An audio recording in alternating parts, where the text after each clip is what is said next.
تقدیر پر کامل یقین رکھنا ضروری ہے، اور جس شخص کا تقدیر پر کامل یقین ہو اس کو کم از کم 4 فوائد ضرور حاصل ہوتے ہیں۔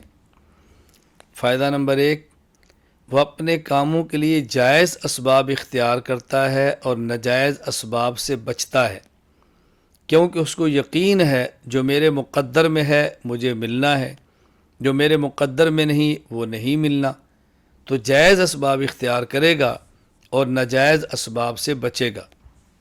نمبر 2، جو شخص تقدیر پر کامل یقین رکھتا ہے وہ اسباب جمع تو کرتا ہے، اسباب اختیار تو کرتا ہے، مگر اپنے اسباب پر بھروسہ اور اعتماد نہیں کرتا، اعتماد صرف اللہ کی ذات پر کرتا ہے۔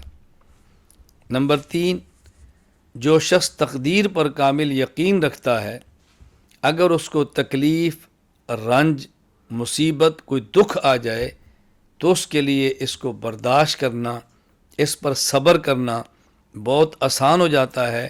وہ سمجھتا ہے کہ یہ میرے مقدر میں تھا اور یہ آنا تھا اور میں نے اپنے مقدر کو سہنا ہے۔ نمبر 4، جو شخص تقدیر پر کامل یقین رکھتا ہے یہ اپنی خداداد خوبی اور اپنی خداداد صلاحیت پر ناز نہیں کرتا، فخر نہیں کرتا، تکبر نہیں کرتا، خود کو بڑا نہیں سمجھتا۔ وہ سمجھتا ہے کہ یہ میرے مقدر میں صلاحیت تھی جو اللہ نے عطا فرما دی، میرے مقدر میں نہ ہوتی تو مجھے کیسے ملتی۔ اللہ تعالی ہمیں تقدیر پر کامل اور مکمل یقین عطا فرمائے۔